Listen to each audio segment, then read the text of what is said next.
I'm opening. We have an eye, sort of a nostril, 2 teeth. One of the teeth has a small cavity. Close call, folks, but I think we got here just in time. Presented by Maria Menounos and Kevin Undergaro. This is Anatomy of a Movie. In-depth discussions and breakdowns of various movie titles. And now that you've seen the movie, let the dissection begin. Welcome, ladies and gentlemen, to another Anatomy of a Movie dissection. Today's dissection is Divergent. Woohoo! Representing Are you gonna, what, dauntlessness Dauntless. Dauntless. is Phil Svitek. Just dauntless. Representing candor, Ooh. John Comerford. Oh, okay. Representing erudite, I'll take Very it. nice. Sarah Stretton. Abnegation, Marissa Serafini in the booth. Thank you, That's Phil. why she's in the booth. And Amnesty, Dimitri Panos, who is No in one is. Vegas.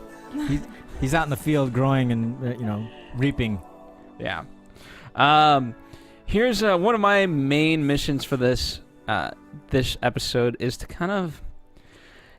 Critics have been hating on this movie, and there's been a few comments on our channel where people still comment about us as we're critics, and we're not. Yes. And you know what? To all the actual critics, I am surprised at you guys why you hate on this movie, because you know what? I enjoyed it. There I say it. Okay. Boom! That I makes- rest my that case. makes me And a we're done. little nervous to talk because I became a fan of this book. Mhm. Was very excited to see this movie. And This isn't going to end well. it's very hard because I feel like I'm going to be stepping on myself this show because there's a lot of things about Divergent, the film, that I really liked. How it was made, how it was filmed, acting wise. I have a lot of positive to say. But after I walked out of the movie, I had this seed of thought get planted that I think it should have been a TV show, like a 1-hour drama. And ever since that idea got planted in my mind, it's kind of just grown and festered. And so a lot of what I see and a lot of, I guess, my criticisms of the movie stem from the fact that I think they could have hit the nail on the head harder, taking a different route. That's not to say it was a bad movie and I didn't enjoy it. I did. I thought it was very fun, high energy, some wonderful things that we're going to touch on and talk about here today.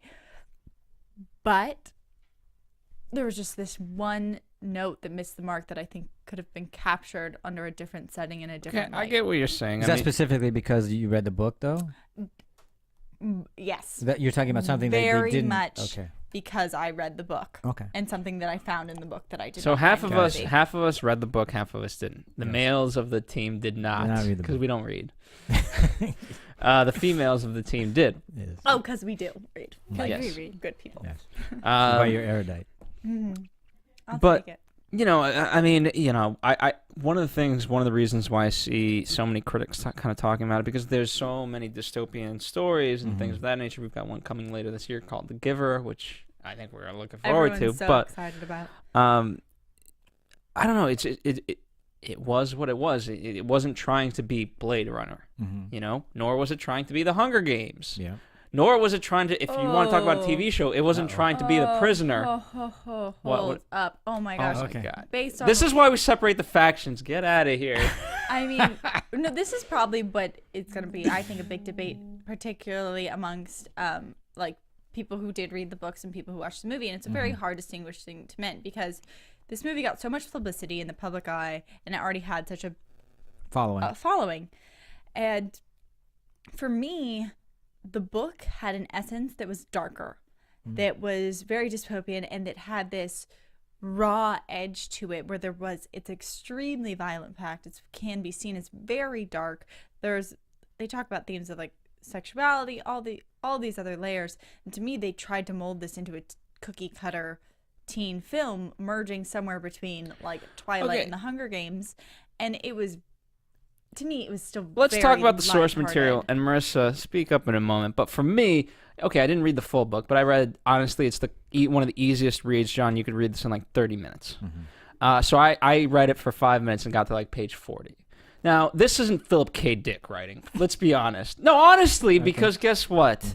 It's on par with the level of Harry Potter. So to hear that it's dark, it's not that dark for me. I mean, this book, I feel like there were some dark elements, but I liked that the movie, their creative choices, they went with the lighter route because you want to keep the kids and the young adult audience engrossed with it as well. And then, yes, I did read the book. But this is also where I'm going to argue. It's because like there is that idea that I guess teenagers don't want to see anything too gritty, but I just feel like that's not true. I feel like we've seen Hunger Games, we've seen all these things that are in a way lighter, but then people are watching, or like take the Underworld series. Like that is a very dark. Very dark and also very teen watched. Like, or adolescents or young adults, and they can handle it. Not to mention with shows like Game of Thrones and whatnot, where you're getting multiple storylines, and like things don't need to be simplified down. Things don't need to always be like happy and light. I think that it would have been such a different perspective on the teen movie to see something a little more aggressive and a little more. Okay, so inevitably we're going to talk about the difference between the book and the movie. So give me right now your general. Let's go into specifics about the source material versus the movie that's not as dark about the movie. For instance, right off the back, once she gets or chooses to be in Dauntless, they're jumping on the train and you get a death of an actual Dauntless and like initiate right off the bat of jumping to that building. Because they missed the train, or they just missed the building? Either way, they missed the building, fall on the ground, and their sister is crying on top of the roof, mourning the loss. And it shows that it's a dangerous game, whether or not you're a transfer or whether you were raised there. And your sense is, why not keep that in? Because obviously that raises the stakes. It lets us know the context, and it puts us in a different feeling than just jumping on a roof and rolling on the gravel. And it's very, in the book, it's very cutthroat. It's put out there that this is very high stakes. I mean, in the movie, they increased the number of people to 30 attempting to like, what, the original number is 35. 30, and when you're first seeing this, you're seeing the rankings, and it's more or less like 10 of each. And so you're really competing against just this small group of people. So in the book, there's fewer. There's only 10 people or something. Well, I believe there's around like 10 transfers and around 10 like so all those who don't born. make it end up factionless. Is that what you're saying? Yeah. Yes. Okay, that's interesting. Okay. And it was just, to me, like in the book, it was such a battle, and you got to see all these dirty fights and deaths, and it was kind of pushed aside, and there was tons of people who were doing it, and there wasn't too much danger. Like there was a little bit of danger that you might get punched in the face, but it wasn't put out as forth as you were going to die. And that is a big, drastic difference in my mind. Yeah, and I agree, because in the book there were a lot of more individual deaths that weren't really talked upon, or a lot of individual violence that weren't talked about. Because also, Sarah, as you mentioned, they cut out the first guy, the first person who died, and then there was also another moment where one of them got stabbed in the eye, because just the violence between them, and that wasn't even shown. But we did see the Al, the character who committed suicide. But so there were more individual deaths throughout. But even that, the training that they didn't show. So by the time and I don't mean to jump ahead, but by the time they got to the scenes where they're like just shooting at each other, it didn't seem that, I guess it would be just desensitized to that, because we didn't really touch upon the individual deaths that could have had a bigger impact. I think it's interesting that the ladies on the panel here want more deaths and violence. I'm kidding. What it seems to me is, obviously, if you've read the book, that's missing from the movie. I didn't read the book, so it's not missing for me in terms of the movie. I can see how that would make it more interesting for you, and certainly would make it a darker piece, so to speak. But as I took the movie as it came to me, I can absolutely see how that would change things. But I just realized, okay, so they're not going that route. So, and because they didn't go that route to start with, for me it worked, because they never really went there. They showed the stakes, but I agree with you. They weren't as high or as life-threatening as they could have been, certainly in the book. But for me, that kind of worked in terms of this movie, because they never hinted at that. it never went that route. So it wasn't like it was out of context for the way the movie rolled out. But I can see how that would be a little bit disjointing if you'd read the book. Well, like, I think that the director had a very good, consistent vision. Yeah. And I think that is what carries it and makes it a good film. It's just hard when that vision doesn't align. Because I think that what people do when they try to adapt books is, they want to get the essence. That's the main thing. It's because you have to make allowances. You have to say, okay, they can't capture everything. It's not going to be identical. And you, as a fan, I go in expecting that. I know it's not going to be exactly the same. But the essence that I got out of this book, I guess, was disaligned from the vision the director had. Well, and so it was hard to put myself in grasping because you already his have a main concept. themes. Yeah, it's hard to. It was hard to like transfer that over when I left the book with a different notion. And that's always going to be the way it was supposed. But I can speak to that in terms of not reading the book because one of the things, because I never said what I liked. I liked the movie. I think it played well. I think it's better than most people are giving it credit for. Is it missing some things? Yeah. And one of the things I thought it was missing is the sense of raising the stakes or the context, which was a little bit off me because you set up this dystopia, but it really doesn't seem to be that bad. And then they're Dauntless are protecting these people for, 100 years? From what? You never get to see what any external problem is, or they're protecting them from what exactly? Well, that's actually, I looked it up because that adds to the book's nature of, this world is kind of crumbling. Yeah. And the director, that was a conscious choice that he made, being that he wanted, we're talking about Neil Berger, he said that he wanted audience to understand why Tris or Beatrice would want to live here and why she would want to conform to this society. So he wanted to give an initial idea of something that was whole that the audience then saw with Tris, like as aligned with her vision of it crumbling and falling apart and becoming the dystopia. The problem is we know it's a dystopia. Yeah. So there's a disalignment. Yeah, so we don't you set up. need, Yeah, exactly. I knew society was falling apart. I knew there were cracks in this foundation. So it didn't need to seem so happy at the beginning. But he made a conscious choice, and it was a decision that he wanted it to seem put together and something that someone would want to be part of and something that someone would want to find affection. Because the consciousness is that if you're in a dystopian society, why would you want to fit in? Well, yeah, and that's that he wanted to create a whole picture that someone would want to fit You don't even into. need that, to be honest with you, because I agree. That's a little bit, again, I don't think that coincides very well because you don't need that. Everybody knows at the age 16, whatever it is, there's always this sense of trying to fit in. Where do I fit in? What am I going to be? All that kind of stuff is already there. It doesn't matter if you're in a dystopian society or utopian society. You're always going to have that thing happening. It's cliques at high school. Yeah, that's what I mean. So you don't need... When you grow out of them, you're like, oh, it didn't matter which one I was. When you're in high school, you want to be because you're finding one. yourself. You're establishing your identity. So the fact that I disagree with that. I don't know why that decision was made because you didn't need it to set up the whole movie. And maybe I'm sure that obviously hurt some people who had read the book and then saw the movie because I was going, it's dystopian, except this place is nice, and but there doesn't seem to be any real threat. So why do we really need a Dauntless? Because it's not like they're gonna take out each other. But the factionless were the people. Yeah, but again, the factionless, they're rummaging around, but they don't really seem to be causing any trouble. Yeah, I think the point of the factions in this movie, how they portrayed it, was that just to set up the 5 different personalities.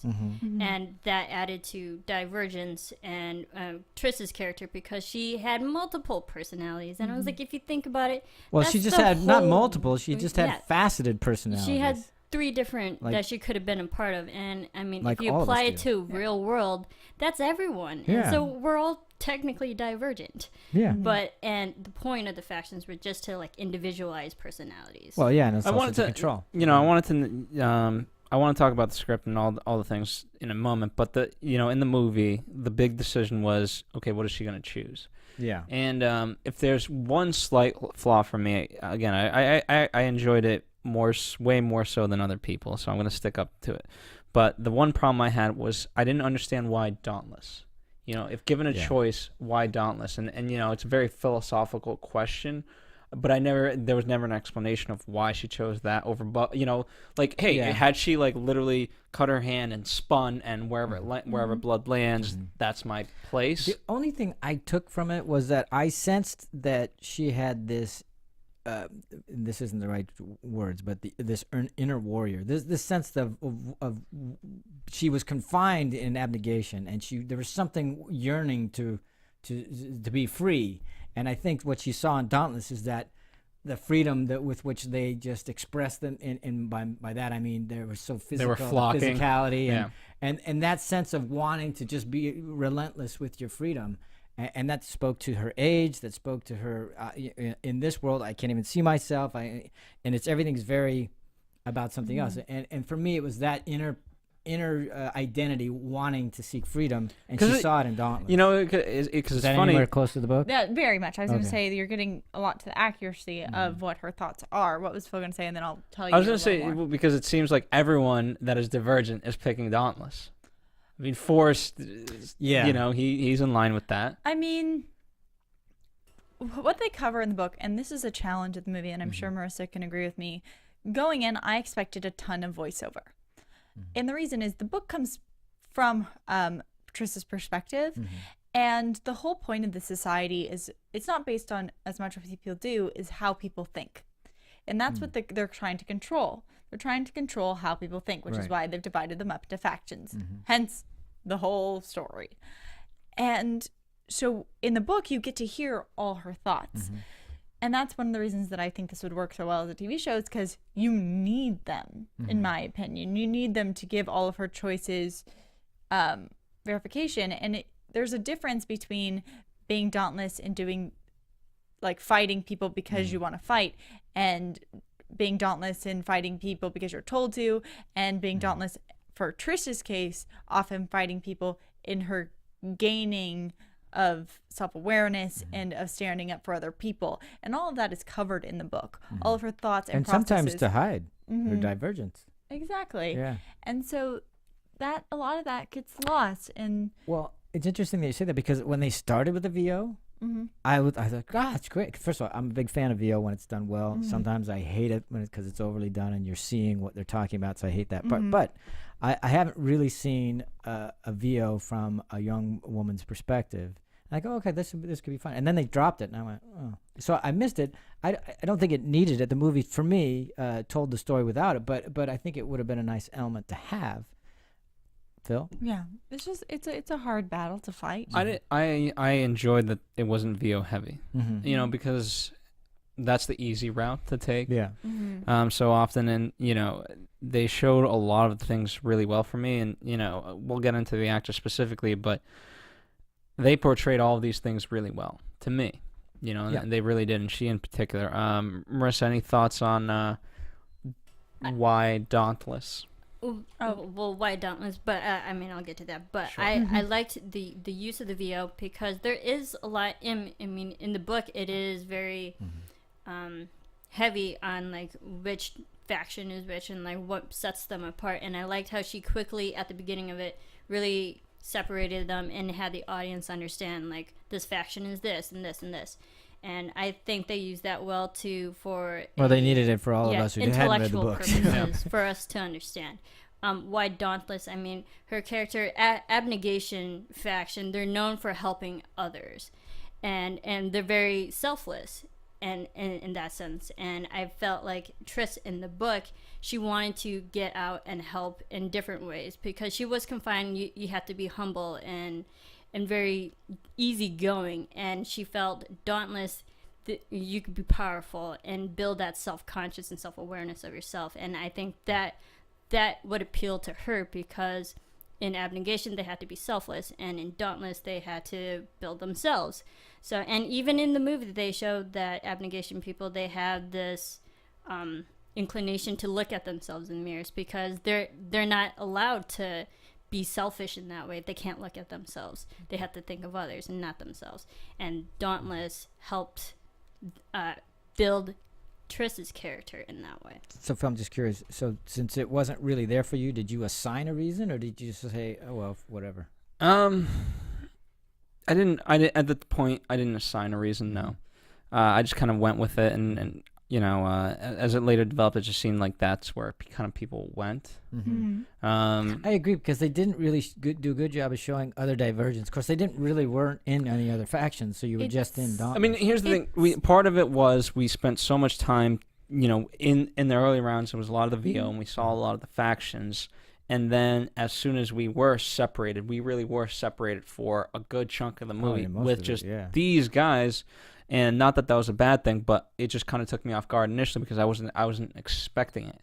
You know, I thought maybe we'll get some interaction with you know, other I think that what we have to also acknowledge and remember is that Divergent is just part 1. Right. And we have this whole trilogy. And like the 2 questions you proposed, you know, there's the formula. There's find oneself, be true to oneself. And then after that, your world expands. And after that, your world expands more. And so we had, like, you raised 2 questions. One, like, what are the Dauntless ever protecting people from? Right. And like, you know, are they holding people in or are they keeping people out? That battle has not been answered. But we do have 2 more sessions, no, I agree. Which I think that's a huge part. Which is why in the book, I think that, but as a movie as a whole, I get that there's 2 more coming. But if I knew from the movie 1 that there is this outside force and that there is at least there's some sort of history or some sort of not reconciliation, but consequence, I mean, that would have raised the stakes for me like crazy, because I just was looking at this going, why are they training so hard for? Who are they going to fight, themselves? Not that this would have been the solution. Them fighting. I honestly, and I'm a fan of this book, but I knew they were making the movie, so I read the book, watched movie 1. I'll now probably read book 2 and then watch movie 2. I like to, so I'm not ahead of myself. But it's put in position that maybe they're not keeping people out, they're keeping them in. Which case it wouldn't be anyone trying to fight them. No, that part is I figured that out at some point. I'm going, okay, then there is no outside force. They're just that because they're trying to control everybody. That's what the whole thing's about, control. But they didn't really make that, or at least give you a couple hints at that. Because I just thought that for me that was missing a couple of layers, some depth, because it was like, okay, it's all on surface. Yeah, I mean the big thing is we see Kate Winslet's character every now and then, and she kind of represented that. What's her name? Janine, is it? Her name's her name, and she has a much bigger part in the film than in the movie. I mean, in the book. Yeah. She's definitely, it's Janine, and she's the Erudite, and she's the Erudite leader. And I thought that a lot of the scenes that they gave her, were well done. I thought that they are like, how do I say, they. Here's the thing, I thought they were good for the plot as opposed to how they were in the book. They weren't. Yeah, like. They were missing some candor. Some candor, yeah. Only because I think they had enough candor actually with Miles Teller playing Peter. I think he's talking about the truth part. The point being, though, what I really want to get to, the point being that let's take a movie like The Matrix, right? Forget the other 2. I know, I'm not comparing about the first trilogy, but in the first one, the way they set it up, Zion and all these different things. You kind of you were painted enough of a picture and understand, and you got the interaction with the main villain. Now here we have the main villain, her, and as much as they interacted, they never went more beyond, or threatened each other in any sort of way. But there's a difference in perspective. I understand There's a different perspective and a difference of vision. In this, they were trying to capture the film from her point of view, from her as this 16-year-old girl. Yeah, but don't tell me The Matrix wasn't from a first-person perspective either, though. No, but you got the grandeur of it. There was also a wider scale to The Matrix, I feel. Like, it would narrow in on his vision and on what he understood. But you also got Yeah, I'm just saying, for this movie, I'm saying the interactions that her and Kate Winslet had, if there's any flaw in the movie, you could have solved it via their interaction, because they had that one, they had the interaction of like, hey, I forget what it was exactly, but you're gonna do the right thing, right? And it was about basically shooting off her parents and things like that. Yeah, you're gonna make the right decision or whatever it is. Yeah. And ultimately, that never came down to it. But when she didn't make that decision, they should have gone into it, whether verbally or physically, of like why this is so important. Exactly. That was the other thing that was missing for me. And again, I liked the movie, but for depth, I would have wanted more in those interactions. Like you said, they were kind of they were story. They were plot devices. They weren't character development. More character devices, so it didn't really move the story or add depth or layers or textures to it, because I kept going, you're from Erudite, right? She didn't even make an intelligent argument for why. She did use the word "know" a lot, as in KNOW. In almost all of her lines, there was the word like right? "know" or "knowledge." Okay. I wasn't keeping count. I wasn't either. But I mean, my point was that she's talking to Tris, and she's talking about why divergents are so detrimental or in some way going to be put everybody in peril. But she doesn't even make an intelligent argument for why. And I'm going, you're Erudite? And for me, that kind of thing was missing because it could have really been juicy to have those kinds of interchanges between your villain and your lead. I mean, one can assume perhaps that it's because a divergent, of course, couldn't understand the mind of an intelligent person. But nonetheless, how many movies have we seen where it just sometimes goes overboard of even if just the villain explaining the plot. Even if it is that, usually you see that person, the villain, let's say, even though I know she's masquerading, she doesn't want people to know she's a villain. But that's what's even better because then you look like it feels like those scenes are sussing each other out. Yeah. And they kind of did it, but not. I mean, you could have really made those scenes pop. I don't know. Correct. I want you guys to really argue me on this, Marissa and Sarah. But for me. And I want to kind of now start to get into a more formalized discussion of it. The original source material, to me, is not that deep. And so for what they had to work with and what they took, yes, it might have been dark. I'm not saying it's not darker, but it's not War and Peace. It's not it's not going to end up on the top 100 classics of all time. No, I don't think it is. I think that it is a fun read that it excites your imagination, but to me the difference is that dark element, which is why I wanted that. It's that different niche, and so much of this is focused on the way people think, and I think that obviously it's entertaining and it's fun to be self-reflective and to imagine which faction you're going to be in if you have to put yourself in one. I'm pulling string again, because I haven't read the book, but I'm partly basing it off the 40 pages that I've read. Yes, it's darker. Mm-hmm. There may be some ideas of what this is, this divergent thing, but it never makes its own conclusion about what it is. For me, at least, that's what I got from the 40 pages I read. But Marissa, I want to go to you. Yeah. Please speak up. Defend this. And I'm not saying it's a bad thing. I'm just saying for me, that's why the movie is what it is, and it can be enjoyable in the way that it is because the source material isn't for me. I think. Well, okay. Reading the book, I felt like the book had all these extraneous details about the location that they were at, and read the book. They go so in depth with all the details, whatever room they're going or whatever someone's wearing, their costumes and whatnot, more so than character development. Mm-hmm. And I feel like the movie had more character development than the book. So there you go. That's surface all the way. You're talking about what they're wearing and where they are rather than But character. I think that the point of that is in the book that, the difference is in the book, little things make a huge difference to the person. Mm-hmm. So, for instance, if you look at the transformation of Tris, there's a bigger emphasis put on, for instance, as Marissa said, her costume. She burns it? And, no, not even. Okay. The fact that there is this change of self and physical transformation is very, very accentuated in the book, where her being in this very humble garb and then getting rid of her jacket and then not wanting to change in front of everyone and her sleeping fully clothed as opposed to everyone, and then she has a more tight shirt, and then she has one that reveals her shoulders, and then she has one that reveals her shoes. Is this in the book? Or are you talking about this is in the book? And it's very pointed out. It's very pointed out, when she decides to, I guess, shed another layer, or in the beginning she never ever wears any makeup in the book, she puts black eyeliner on. There's a physical transformation, and so much of that is on the little choices that she's changing herself. Is that what the tattoos were supposed to represent? Her making? So they. I mean, to me that you can get more symbolic than birds flocking. Actually, it is more. So that's one of her greatest fears too. It's also actually though more than that. In the book, she gets more than one tattoo. First of all, and why they didn't focus on that at all, I'm not sure. But the 3 birds actually represent her 3 family members that she left behind.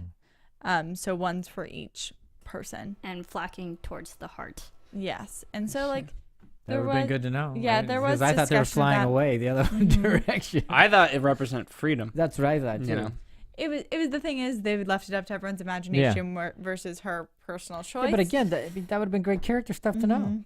And she also had she gets a tattoo of the abnegation's hands, their symbols. She has a tattoo of that, which she ends up finding match with Forrest's tattoo, and they have another bond there. That for me, left out. I will agree with the decision not to use it because it would have, in movie form, it would have overpowered when he reveals his tattoo. You know, and the fact that, you know, I don't want to be a Divergent, I want to be all these things. That was very powerful, and so in terms of the tattoo, you just needed, you know, they made it out to be more or less this meaningless thing, and when because everyone's got tattoos in this stupid place, dauntless, and when you know, when hers again does it have meaning, does it not? You know, perhaps it might, but it doesn't matter. When he reveals his, it's the ultimate punch of like, wow. Well, let's face it, somebody who's from abnegation getting a tattoo, that's an act of defiance. Definitely. And like, it's like, for what it's worth, for what they did and the choices they made, I understand from their vision point. Sure. Like, most of the decisions they made, the act impacts, her actions, who died, whatnot, fits the director's vision. So he accomplished his goal, which gives the film a consistency and an enjoyability, which makes me like it. I think that I really don't want to have to say this I'm only going to say this like 4 or 5 more times. Yeah. You're getting kicked off in a few. You're going to your own faction. It's just like there's so many little details that, you know, are, I guess, climactic moments. You got to wait. Don't read book 2 until after you've seen the movie. No, but it's like, I feel like in the books there's so many climactic moments that it's because like you get a chapter, you get a climactic moment. It's very much tailored to being like a 1-hour drama versus when in a film you have to arc, hit climax and go down. You can't go up and down the whole time, which is how the book is structured. Like getting a tattoo is a big moment and it's flown over. Yeah, but partly you can write it off in the movie as, okay, it's her way of getting to talk to this person who, you know, gave her the original test and, you know, how there's meeting up. You know, that's what you can write it off. Yeah, but they didn't really do much with that. Yeah, it becomes, instead of like... They didn't, but it became one of her only friends. You know, one of her. To me, it was like, okay, now finally, she's starting to finally convert some people. This was around the time that Forrest started taking a liking to her. She was kind of falling in place, and she was now starting to slightly fit in. So I didn't need to know what they talked about. I just, you know, I knew she was going to get some sort of advice and take it from there. I guess the thing is, like, what I miss is that it's a build-up. It's a build-up to this huge event of her, you know, taking control and fighting back. And that's where they alter all the action to, is her, like, gaining that ability physically, mentally, and with alliances. That she's going to be able to rationally, you know, make a difference. And that I get, and that makes it work. And it's that one, you know, film climax. The difference is that there are so many more important moments in her day-to-day transformation that are character development, that are, you know, small changes that lead to an overall arc that to me get pushed aside for the rationalization of how this has to happen in order for society to collapse, a war to start, and her to save the day. Could I, you know, maybe this is part of the problem, but this script was being written right. I mean, you pretty much were coming out, you know, with the scripts right when the books were coming out. Yeah. I mean, the script was already finished before the third book, you know, was finished. Yeah. And so you had all these, you know, a lot of these actors are talking about, like, as they're reading the script, they don't know how the story ends because there's no third book to read yet. It isn't until 2013 that they can finally get the third book to understand. And so, you know, at that point... This happens all the time. It's called television. Yeah. No, I understand that aspect of it, but television is different in the sense of if you're going to make in this sense, you kind of have to know how the trilogy for your movie is going to fit. Well, somebody should. I mean, there should be the idea out there. Well, yeah, I mean, you could argue as an actor you don't want to know because then you're playing it real time, so to speak. You don't know what the future's going to hold. And you could just argue that, like, you have to find the foundation of your character, and if they transform, I mean, here's the thing. Yes, you're playing it in real time, but also there's certain aspects. You know how, like, there's a there's something that's revealed, like in Star Wars, the second one or whatever you want to call it. Yeah. Luke, I'm your father. You have to know that piece. That is misquoted, by the way. Sorry. Yeah. Jesus, I'm making a point. No, but okay. To go off of that point, Sarah. I mean, if you think about it, Harry Potter movies, they were filming that before the 7th book even came out. So like, it happens a lot. And with Hunger Games series, I know we're gonna get flack for comparing it to Hunger Games, but that series was already completed before the first movie came out. So, and I can understand why people might be upset that they don't know where the characters are going, especially when they were filming this, but it happens. Okay, here's my original point, because we got so off track with the stupid Star Wars misquote, and then oh my god, you told me I got to be a erudite for the day. I'm embracing my role. Stupidest decision I ever made. Well, make the point.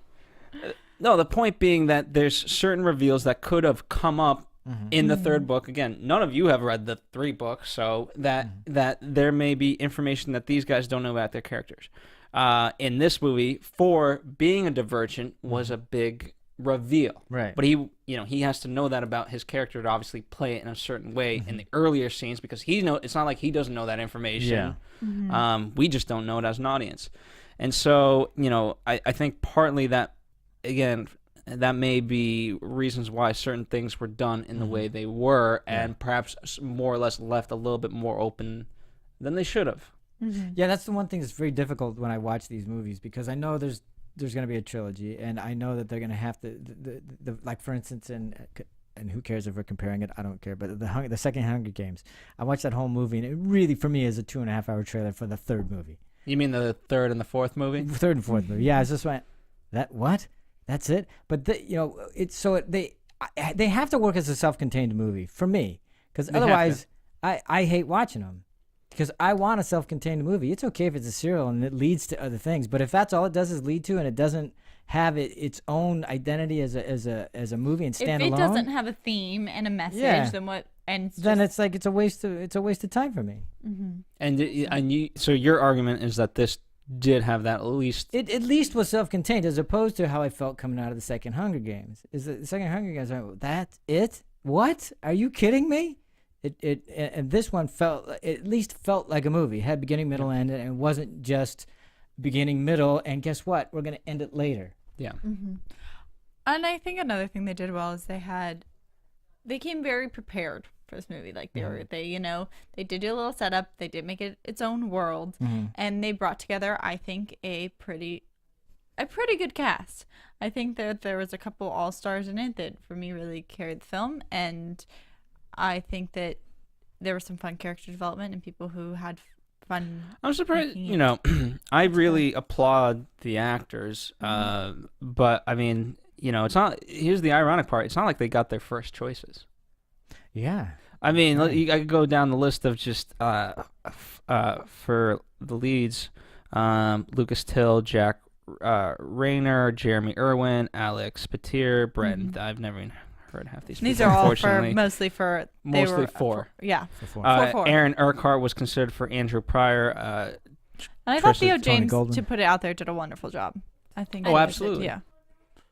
I thought he was one of the best. Yeah. Yeah. He was so really compelling to watch. He was, and I loved that I didn't know. I was like, what? I didn't know what he was playing. Not that I didn't know what he was playing. I knew he was playing something hidden, but I didn't know what. I couldn't. Yeah. And the way it was rolling out was great.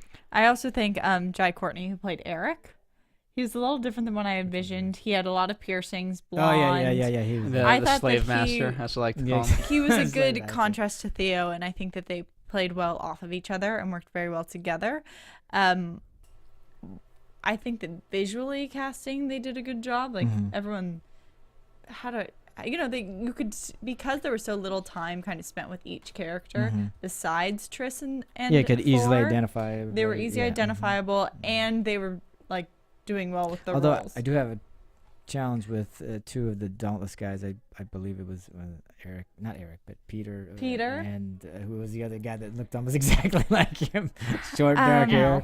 Yeah, I was like, who? What? Will. Yeah. Will, and that was interesting because I mean, Peter got brought on. The actor got brought on because Shailene had worked with him before in Spectacular Yeah, Now. exactly. And they really just liked him, and they had put him up for the role of Eric. Right. Which, I'm so glad that he didn't get that. What? So And he definitely played it with a more smart, smart douchebag edge. Smarmy. Yeah, he was Kinda. he was definitely an annoyance. It was much different than I had read him in the book. I think that they really wanted him to do it, and he gave it his all. It was strange because I could feel the chemistry between him and Shailene, and I know it wasn't supposed to be there, and maybe it was because I am a fan of Spectacular Now, so I was reading too much into their past Well, she history. she kept calling him Sutter on set, which is his character name in Spectacular Now. Yeah, that's a problem. And Didn't really want to fight him and all that other like stuff. you could sense that they were kind of friends sometimes, and they were supposed to be bitter enemies. Also, side note, they never addressed why he was with him at the end. Yeah, that was very odd. And that was a big plot hole for me, Yeah. like that it got skimmed over. It's like, It what, is addressed in the now book. you're running away with him? Yeah, it is addressed in the book that it's conditional that he'll help them if Yeah. they sneak him off. Got and it's it. just completely glanced over in Yeah, the it was- film, it and was all gone. of a It's sudden like- he's just there with them. Yeah, it's like Running away. Okay, so Very you have to just strange. accept that. Just It's putting one of it- those yeah. things where I go, okay, maybe they'll explain that in the the second one. Exactly. Yeah. Yeah. They're But going to have to because people are going to notice. I agree that those were the less successful parts of the acting were in those moments with those, and I don't know if it was. I can't say it was acting so much as they didn't really give them a lot to play, and it bothered me because I wanted those characters to stand out a little bit more, and they just didn't. And I think that it's probably a little bit responsibility in all parts, writing, directing, and acting. Yeah, no, I agree because the book there is a lot of interaction between Triss and the other initiates in the Especially faction. Christina. And Yeah. Especially Christina and Will, because those were her two best friends that she made in the faction. And I wish they had played that off because I think having the friend interaction really built her character as well, and they didn't. And it was really just Triss on her own. Exactly, and the thing that I thought would have been more effective is if they had built that relationship between Christina? Christina and Triss a little bit more. Then when we see Triss at the end watching Christina on screen about to kill somebody, that has more impact because your lead and is it's very much in the book. yeah, and it's the it's good not news quite is there. that I felt like the actors had obviously read the book and invested in it to the point that they were being affected, and like a lot of it was heavily on, I would say, reaction shots of them, Yeah.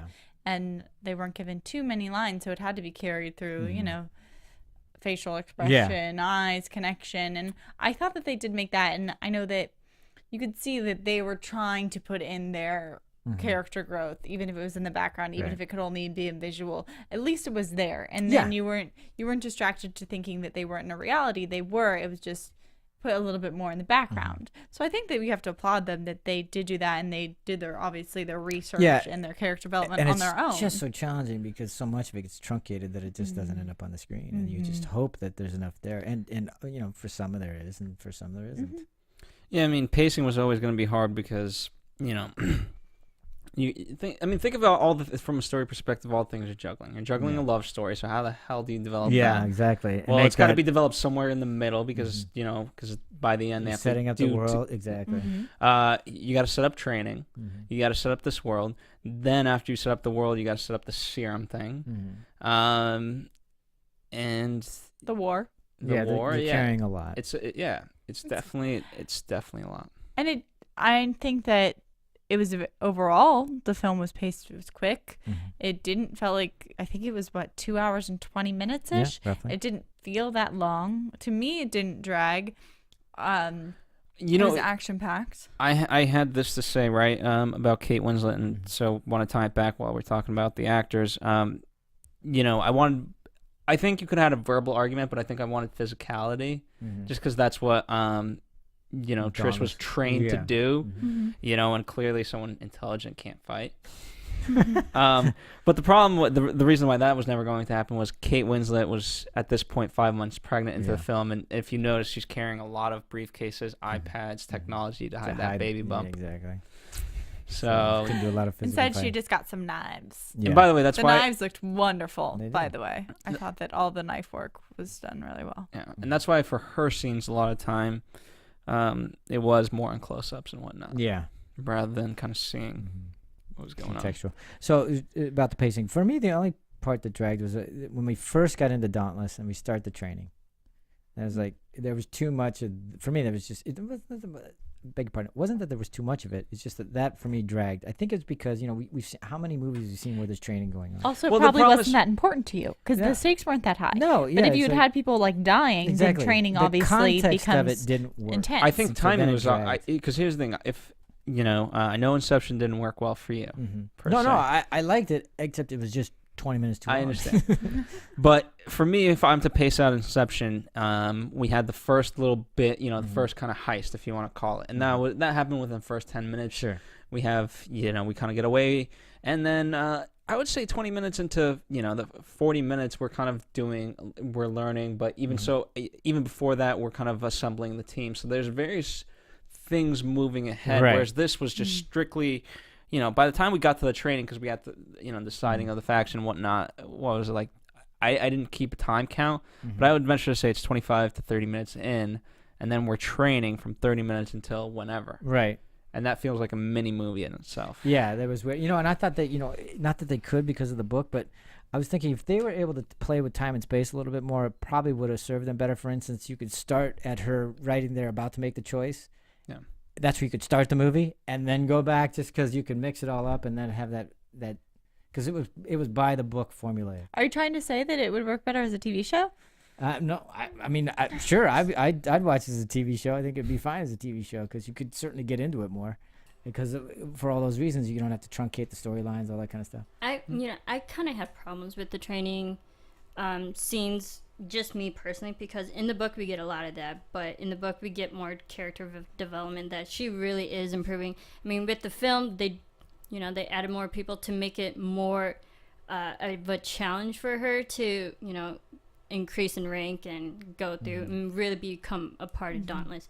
My thing is with the fighting, it's like I've been in Taekwondo, I know fighting stance, and their arms crossed in very, very terrible. awkward. I was like, who thought of that? It threw me Marcia, off. I love you. And just as a fighting person, I've actually that's been in terrible. sparring matches and stuff, and I'm like, I know how to fight in that way.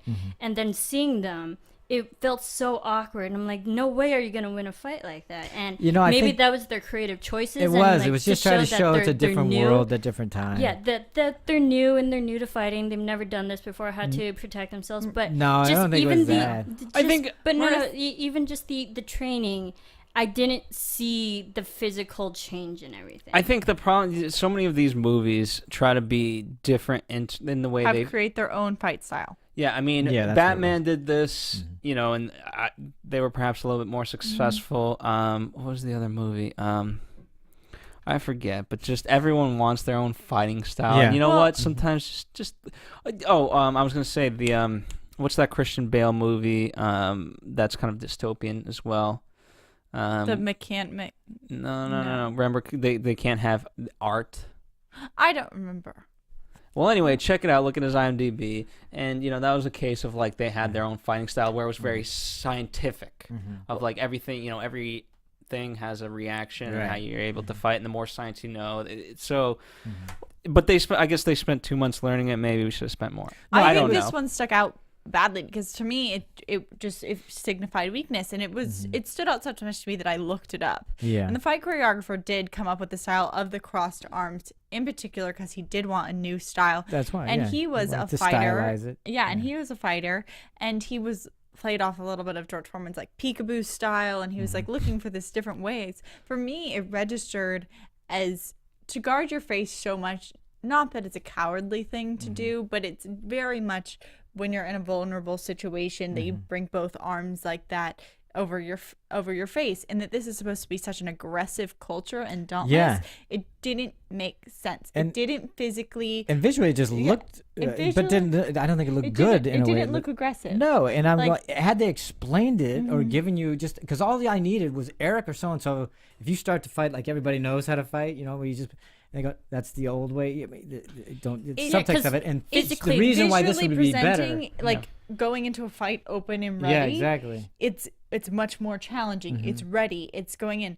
And these were very like defensive. It didn't pull look- back. Let's go to the in expert a on cage. fighting. Oh yeah, all right, Taekwondo girl. Well, I was just gonna say, I was like, the way that they had the arms crossed and hunched over, it physically internalized them. Not wasn't expressive and like outgoing to really take on an opponent. It was like curling back and kind of like you're protecting yourself. And physically, it just looked awkward for all. It didn't work. And It didn't work. I- It doesn't matter if it's. Yeah. It- I appreciated the it idea might- of it, wanting yeah. to set it, be it stylized. might be smarter. It might Absolutely. be like the smart way to Yeah. fight, but this is dauntless. This Right. is supposed to be aggressive. This is supposed to be bold, and this is supposed to be strong. Yeah. And that fighting style did not. It I didn't would coincide. understand the fighting style for her because, ironically, she, especially when she's fighting Peter, Triss's, she was timid, partly because it was her friend. Ironically, the take of remember, it's the hit him in the throat. Yeah, exactly.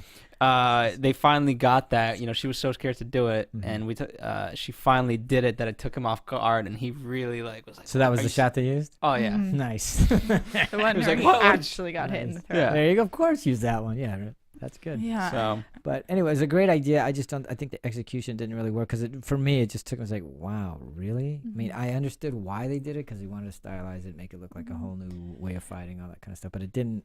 sometimes, didn't- And although sometimes that's- you don't. yeah. Sometimes there's I applaud. We talk about so many different movies, and in terms of production design, we just talked about Grand Budapest Hotel, and Right. there's there's a place to put your eggs, so to speak.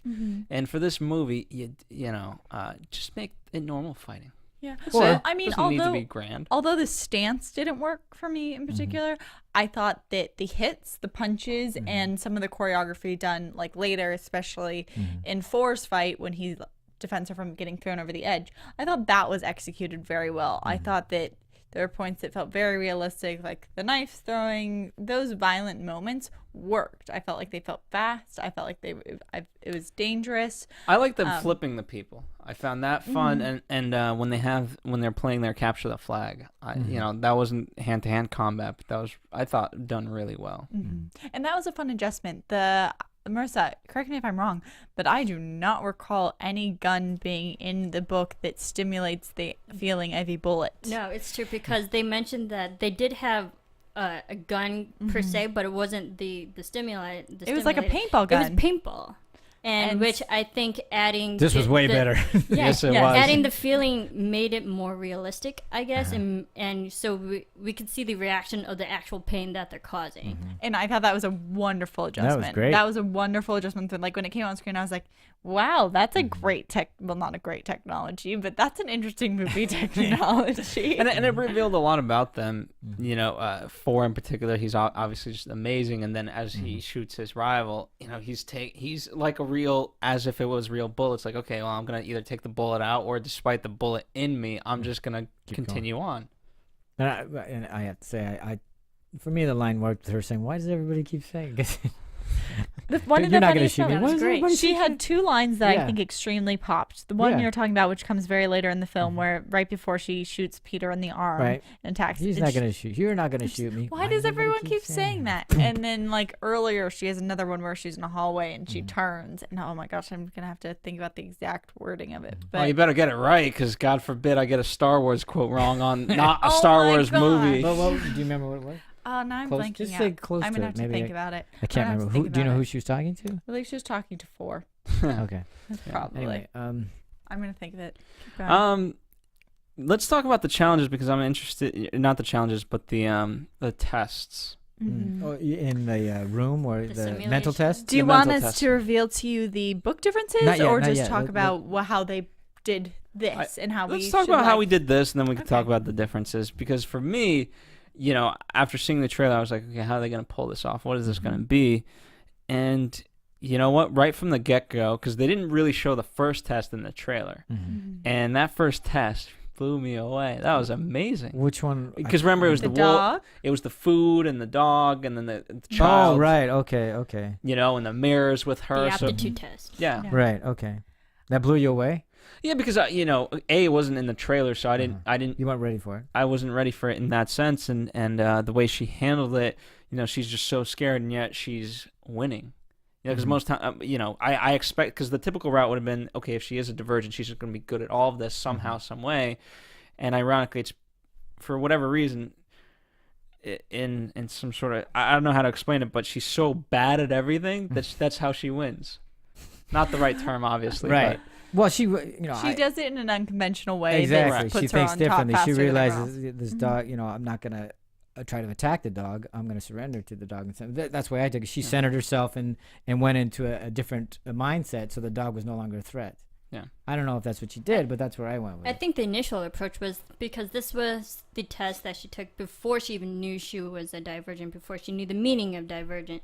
So she went in it with a different mentality, and I do applaud the acting because she made the audience believe that she had no idea what was going on, and that helped and set the differences between the other simulations that going down the road. Now that when we get into the later ones, that she knows that she's a divergent, she goes in with a different mindset. Help me out. Is this the simulation that happens right after she drinks the Kool-Aid? Yes. Yeah. Okay. Which was a very nice vial thing. It wasn't it pretty? It was very pretty. It was blue. It was a nice It stylized glass too. It was great. No. Beautiful prop. But I thought it was great too that she, when somebody else is in trouble, she saves them, and I mean, there's so much of that though. Yeah. What? Oh no. Good news is I thought it was visually really fun. The mirrors, the self, the dog, the fear. I think that Marissa pointed out a great point that it felt like she was very shocked to be there and did not know what to do. Right. And I thought all of that was very fun. Them switching it up with that little puppy was a nice little moment of humor. I mean, they had so many simulations that it was going to be a challenge. They had to rush through them. They have to do it fast. It has to come with speed, like to keep the audience going. And I don't think it has to come with speed. I think that's just how, you know what I mean? If in that one, I don't know if you're talking about this one specifically, but even for all of them, when you're in that simulation, you have to be fast. The whole point is you have to get in and get out. In some sort of fashion. I guess it's what the I thing, liked about it was that it actually, it kind of progressed. So I thought, when they're going to test her out a second time, and that's when the mom says, hey, now they're going to really test you. You got to, I thought, okay, she has an idea of how the first one went, so we're going to get a similar thing. Clearly not the case. And they, then they added more layers to that sort of simulation. We saw fours. But that's how you have to deal with it. You have to deal with it in a fast manner. And when he said, like, hey, no one's ever done it that fast, when the reveal happens that 4 is divergent himself, now I understand why he said that. I mean, yes, I get that. And the difference is in the book that you're right. In reality, it's going by the speed of thought. In the book, you get to actually read all the thoughts. And so it's like, as a human, you can have 5 thoughts at once. In a book, you're taking up a page to have those, that. So there is that heightened of why she doesn't choose. Like, for instance, the very setup of the dog scenario. You got a knife, and in the movie, they use a piece of meat. In the book, it's a piece of cheese. Don't know why they changed that, but whatever. Dogs love cheese. Yeah, who knows? Whatever. Continue on. It's like... Good choice. They spend a full page and a half going through her thought talking process on stuff, which to take. being like her telling them, I'm not going to choose one. Why do I need to choose one? What is this for? And like going through that versus it is a blip. It's a blip decision and I do get it. It is the speed of thought. It's a visual thing that we're supposed to understand. And you could only accomplish the book with some sort of voiceover or whatnot. Yeah, and that's tough because that does show a divergent mind, meaning the usual mode would be to do A or B or whatever, and she's going the through one a different who doesn't thought think of anything. Exactly. Because every other person who's been through the test picks one. Right, and that's why the And she simulations work the didn't. way they work. But she defies that categorization. And it's much more broken down. So what we see in the movie is she has these images of herself, and there's a lot of time like her understanding her reflection in the mirror. Then she has a choice, meat and knife. Then there's a dog. Then there's an innocent, whatnot. Well, here's and why that's it worked for me. expanded. So, continue, Phil. Well, sorry to cut you off, but for me, it was nice because 4 later on became that for us. He says like, hey, if you're going to pass this test, you got to think like a dauntless. You can't, we're not just jumping off this. You have to, in this one, you have to face your fears and go. And you have to look for little objects. And so we got that explanation for me when we should have in the movie. Right. You know, because that and that was a nice reveal, because you are wondering, you know, it's a philosophy. You know, you might as well look at it as a philosophy book. Like, why choose this over that? You know, well, and I also think, you know, as much as I think that's very interesting what Sarah's saying in terms of her thought process and how I'm sure that must have been amazing to be in somebody's head and see those thoughts come, because it makes you go, what would I think? You know, but what I did, the way they did it in the movie, that chose to do it visually, was that, okay, if a dog is snarling that much and about to attack you, most people run or do something to shield themselves from the dog or whatever. And she didn't.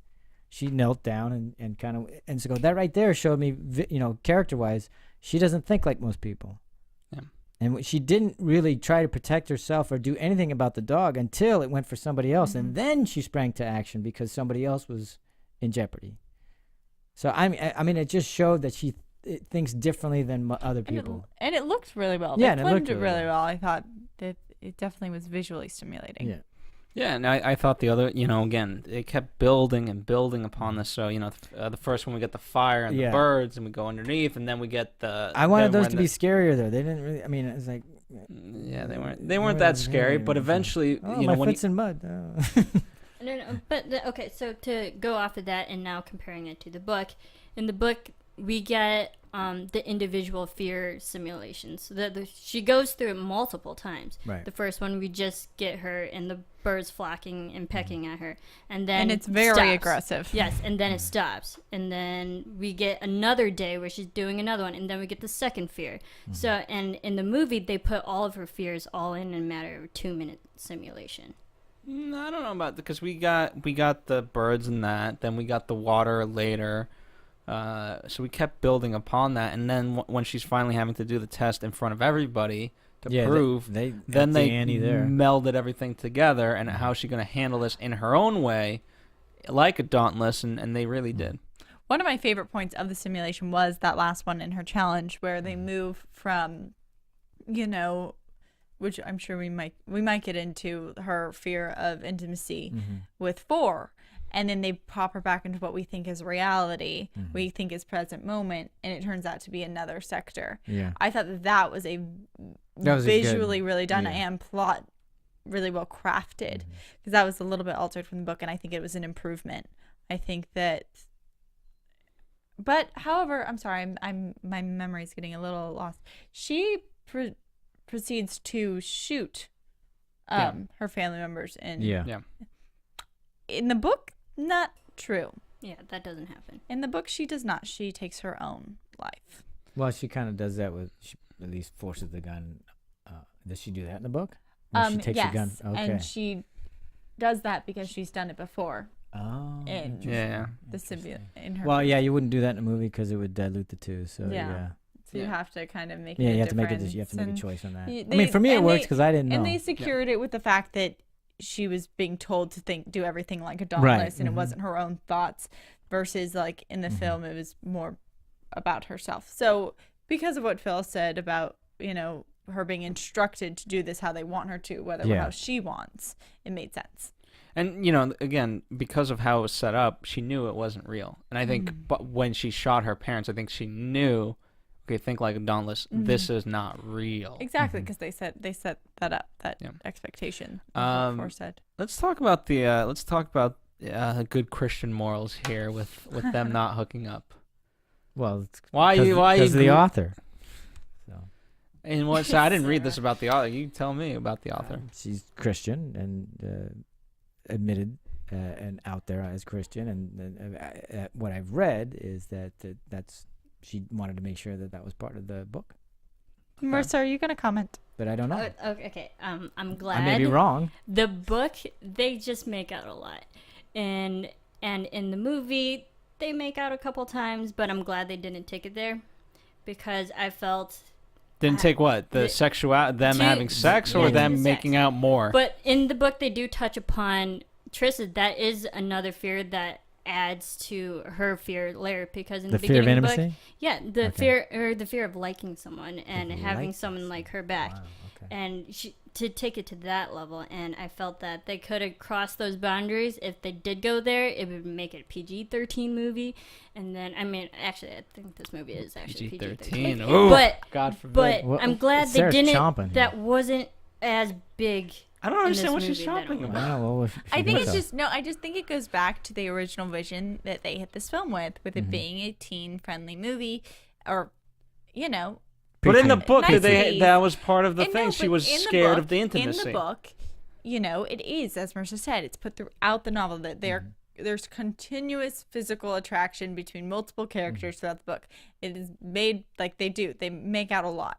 On top of that, like for instance in the simulation. But making out is not necessarily intimacy. Per No, se. but okay, for instance in the simulation, which in the movie they framed as for being really aggressive to the point that was there's almost almost rape. Hold on, exactly. To the point in which she fights him off. It is different. In the book, she has a fear of intimacy. He starts kissing her, and to overcome that fear, she starts kissing him more aggressively. It's not positioned as a rape scenario. It's positioned as her owning up to her sexuality. It's that is a totally different viewpoint. Okay. And then I'm confused as to the author's standpoint on this. If she's because if in terms of setting a message, I thought it was so different. And do I necessarily agree with it? Maybe, maybe not. But it's something I've never seen before. Of they're setting this up for teens, and the fact of like, what? Let's wait. I've never seen that. It's always Twilight. they wait. Also a Summit film. Clearly, It's put I've seen throughout that the one. entire thing. So That's what the Summit, whole who book did this is. film, We can't Summit, get together, but I love you. No, we can't get together. You're but I love familiar you. with Twilight? Just enough to know that. I mean, that's the story. I'm familiar. I can tell you. Basically, it's the girl pushing that she wants to have sex the whole time, and the guy's like, no, marriage, and he's putting it off for Good to know. almost the entire Alright. movie. So and then this one she does the almost rape fight off, totally different than the book, which is much more about owning your sexuality, and that's to me very interesting, and part of the reason that this could have been a different audience if you had more of the deaths, if you had more of, I guess, that perspective, growing into oneself, accepting who you are, and these are the things you want, versus this, which is friendly. That's why I think that the essence of this film is different than the book.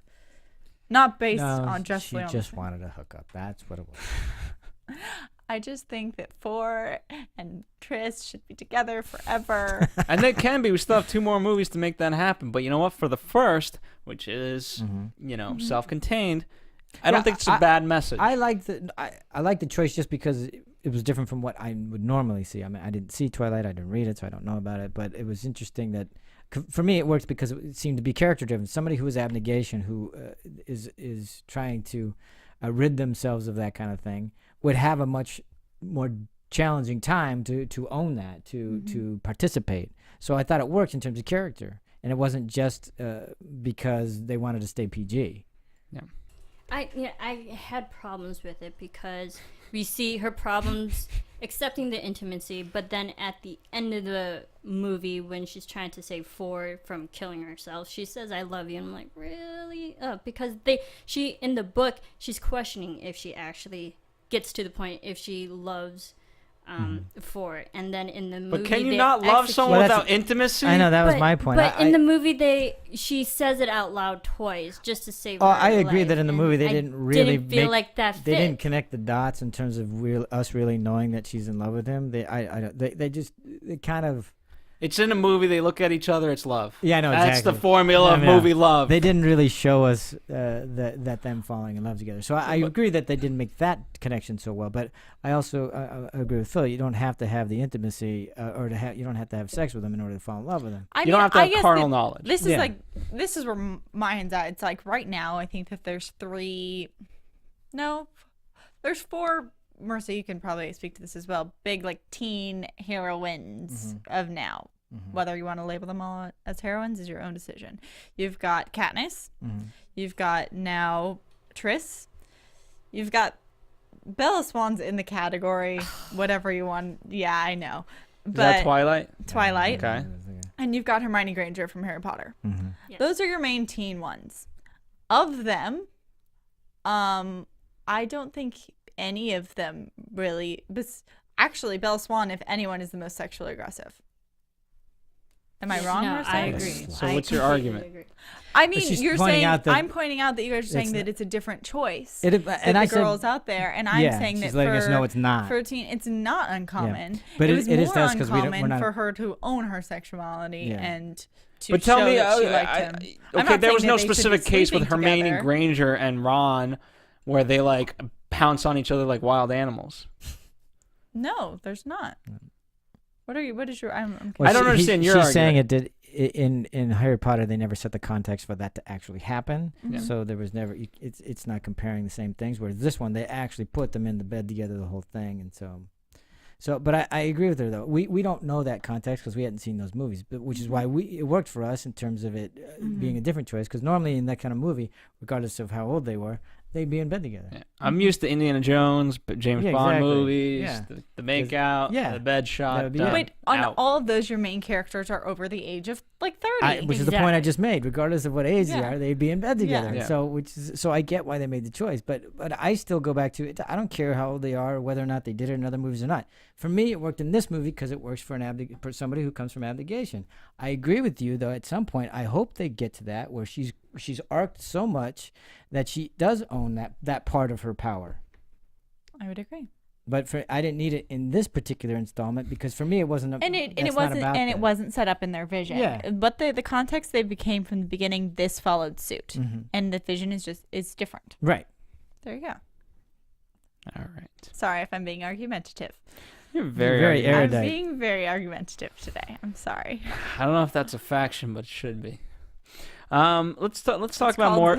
erudite and dauntless mix. Let's talk about the more of the production aspect of things.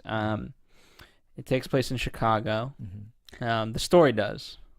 Wait, so What? you're already I'm not. sorry. I can't even get a sentence out without Sarah already interjecting. That's right. You can't read a book. Are you anymore. gonna talking about fight the me on the movie. fact that I it really takes like place in to read. Chicago? Well, we're talking about the movie though. It did actually say Chicago. Chicago. Okay, so Yeah. so I don't know. Yeah, so and we're you talking know about what? the movie, not They the book. actually did film a good chunk of the movie, if not most. Well, not the whole movie, but like actual places in Chicago, and they used the cinema space studio in Chicago, which is actually funny because I applied to that place before I even came to LA. So and then they used that production place for the movie, and I've been in Chicago so many times. I did recognize like some of the streets that they Right. were on, like Wacker, like big metropolis streets throughout Chicago. So, and I did recognize that. I loved how they did show Chicago in a different light. Overall, visually, I thought this movie was very eye-grabbing and it was very well done. Like it sucked me in, and visually, it was appealing. Compared to if you go to Hunger Games, another dystopian kind of franchise, that movie is very dark, very gritty, very muddy, and even the color choices that they used in that, you can tell it was a rough environment. And this one, it was very bright and luminous, even though it was run down. And even the buildings, we see the outsides of the skyscrapers and stuff, they're all kind of crumbling, but when you go inside different buildings and stuff, it's so extravagant, and I found those contradictions were interesting to see, and their creative choices in that. I didn't have that experience. I didn't notice the extravagance. I must have missed it. I thought that it was. I felt like that there was a little bit of a brightness to it. To me, it was through the use of light, and whether it was like moonlight and like visually the difference between like, because overwhelmingly the color I got was a lot of like gray. There was a lot of stone, but a lot of it was reflected we were through in- shadow. And We were in stuff. black because Dauntless, because it's mostly dark and black, and so I get the gray part Definitely. of that. Yeah. To me, visually, what was stunning was their use of like how they would sometimes use height, how they use like speed through height, like going off the Oh, that was buildings, the Ferris amazing. wheel, Oh yeah, like nice. all of that, or like jumping off the buildings into Sure. the whole like the speed, the train jumping off, all of that, really capturing height and quickness. I thought was very, very well done. Like with the zip line Yeah, zip through line's all of a the lot of buildings, fun. through the city, through the capture the flag scene on the different roofs and the Ferris wheel. I thought that was all visually displayed very well. those So are why some of were my you favorite laughing at moments. the Chicago line then? I just was. Oh, okay. because I don't remember. I had something to say and I don't remember what it Okay. was. I So, don't but know. do you get back to that point? Did you want to speak further about the Chicago thing? No, I I thought it was really done well. Obviously, it's a mixture of real and CGI. I mean, the opening shot. Yeah, the fence. There's the and fence. Yeah. It felt like Jurassic Park in a way. Yeah. It totally was like the Jurassic Park fence. But so we're contained in this, and there was parts of it that were good, and parts of for me when she's climbing the roof, to your point, Sarah, about the heights, she just they connected the dots really well in terms of how she was always going to be divergent. Mm-hmm. When she's climbing on top of the roof right off the bat, she's capable. I liked the way it started with the fence and everything, but as soon as I saw that fence, I kind of said the same thing about Jurassic Park. I'm going, it's dystopian. We're back to the dinosaur time. What because what are they keeping out with that fence? I mean, it can't be. It's not thin enough or whatever you want to say to contain humans. Right. So yeah, it's very strange. But anyway, it's a mystery, and maybe we'll find out. I have to watch more or read more. Yeah. And so I did like the way the production design and the costuming of all of the factions. I thought that was terrific because it's obviously easily identifiable. But just when they were all laid out and it just looked like high school, here are the nerds, here are the jocks. You know what I mean? I thought that part was a lot of fun. Yeah. Continue. Go ahead. I would say I think that in essence the costume designer coming up with 100 costumes and one color palette for each thing. They did a very nice job and trying to make. And even the toilet, even the living conditions. Yeah, I found the Spartanness of the abnegation. Yeah, if you like that, you're gonna love the toilet. Yeah, yeah. So I found that fun. So that it definitely had at least some humor throughout. So I liked it. And they had the great moment when she visited her brother and her kind of family. So as much as we were in Dauntless for quite a while, we got out of it at times, and I enjoyed that. Yeah, I don't. For me. Just because the way the world was set up visually, I wanted to see those places a little bit more erudite, candor. I wanted to see, I know we couldn't spend time there because we had to do so much in Dauntless. But that's why the zip line worked to me because it would have been the world's cheesiest thing to literally draw out a map as she's going down it. But you kind of got. I imagine it wasn't just Dauntless that she was overlooking the entire city and all factions. Yeah, I think the production design on this must have been really fun, especially because the book is so detail-oriented. And I think that they did focus on that, especially on living arrangements and wardrobe. And, I mean, as you said, it'll be fun to eventually explore all the other places. Because they developed a curiosity about it. Which was... They built enough of a world where I went, I want to know what the other places look like. Yes. But not too much where I was overwhelmed and it didn't interrupt the story for sure. I mean, because we were in Dauntless for so long, but I really was intrigued by the rest of it. So I thought for that it was very successful. Well, kind of a cool aspect of it.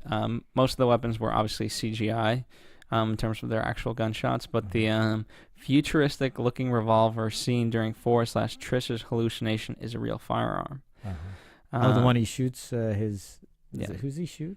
Oh, the innocent. He shoots the innocent. Yeah, where he says, I can't look at her. Yeah. Should we dive a little bit into that, Marissa? Yeah, let's do it. Yes, go for it. So for his vision, I think that the stimulations were really great, and they used it as a good plot device for making the innocent kind of morph into Trish. I think as we watched her was very visually interesting and tied in as a parallel to the final scene.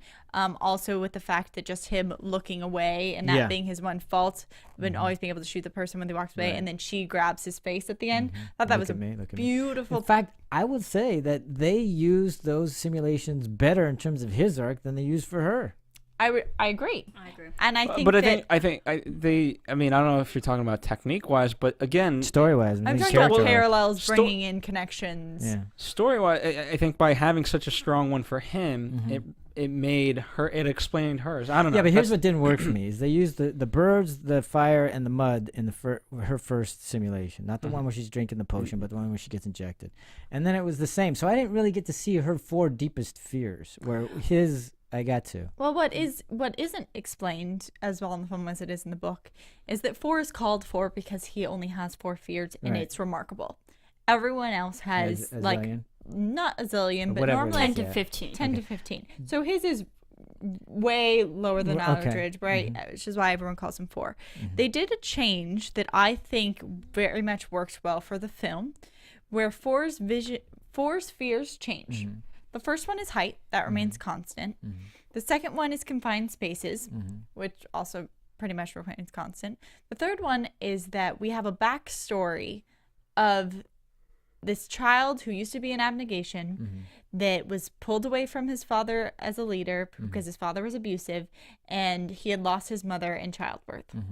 This ties into 4's identity because his third fear is that he has to shoot a woman who we are led to believe is his mother. Oh, interesting. And then the 4th is the big reveal of Marcus. So these are all supposed to be connected to his upbringing and why he actually left abnegation. Yeah, exactly. And it wasn't just based on him being divergent, and divergents are automatically in wanted to Dauntless. get out of there. It was because he really did feel a connection to abnegation. He just had to, for his own safety, get away from his father, and Dauntless was the only other why option. I wanted more out of those simulations for her. Yes. So this was all established. I think that the changes they made really did create great parallels in the film, and it was a good filming decision. But that's just kind of an insight into, you know, some things that they did have to adjust. Yeah. And there are minor adjustments I'm okay with. I don't think they needed all of 4's story because they built up his circumstances enough that he was a grounded character. Yeah, I mean, I thought the way they handled 4. I mean, since I haven't read the book, I thought his story and his arc was way better. Yeah. And stronger and clearer. She's got 2 more movies to That's arc. true. But again, she's still your lead. She still has to arc in this movie. I don't know. For me, because she's unlike even where Katniss in Hunger Games is so timid. Shailene's character just takes it to a whole nother level. What, timidity or? Yes, Okay. Trish. Trish. And so by the end, to me, she is strong. I'm confused. She takes timidity to a whole new level, or No. takes what to a whole? She new starts where Katniss Yeah. in Hunger Games is she's like, let's say she used to be the benchmark for timidness. Okay. And overcoming timidness. Where Trish starts and how timid she is and yet is able to get through to where she ends up is huge to me. I don't think so. Yeah, I know you're a Hunger Games person in there, Marissa. Okay. I'm gonna speak on that. Thank you. She loves Jennifer Lawrence. Okay. I think Katniss Everdeen, her character already started off strong. She wasn't really timid. She was a strong person, and she gets stronger throughout. I feel with Triss in this movie, she starts timid. She grows a bit, but I think maybe it's just the acting of Shailene Woodley. She's a great actor. I didn't see her really becoming a strong person. Because every time you see her in reactionary shots, even through like every simulation, beginning, middle, end of the movie, she still looks the same. She's still here's what I would argue with you guys. She's still timid. You haven't let me make my point yet. You've listened to Marissa. I'm adding. Yes, Go please ahead. do, Please, Sarah, go. jump on. Okay. Also, if you're bringing up Katniss starts as a very independent woman who's fighting off her family and being very brave. Yes. Her biggest struggle is accepting the role of responsibility of being the heroine of a nation. That's where she is. She is so independent that her battle is becoming that figurehead and having like those pressures and living up to expectations and kind of in a way being the representative of the people. That's her hardest section. Then you have Triss. Triss starts as a girl who wants to be brave, who doesn't know where to fit in, and her whole thing is supposed to be realizing who she is, and then on top of that, learning that the best thing about herself is when she cares for other people, taking action for them. It's not taking action for the base of action. It's not fighting just to fight. It's that she understands that her greatest strength is that she wants to fight for other people. And there's a sense that it's not about the isolation of your faction. It's about the integration of all your facets. I mean, I think that's good. Anyway. And yeah, it's accepting who you are and like understanding that she is equal. Like she has this huge mental struggle between not belonging where she was born in abnegation and wanting to fit into Dauntless. And she comes to the understanding that the reason she doesn't fit in either is because she is divergent and therefore all of these factors are affecting her. So to me, it's not as much about who's more timid. It's about the challenges, the greater challenges they face, which is for Triss as accepting of oneself and understanding that she is not categorized, but in fact the divergent she was labeled at and feared at the beginning. And for Katniss, it's being the representative of a nation and leading people forward. Well, I can't speak to it because I didn't Sorry. see the first one or I read the can't, book. so- What I can say is, for me, I think this just does have an arc.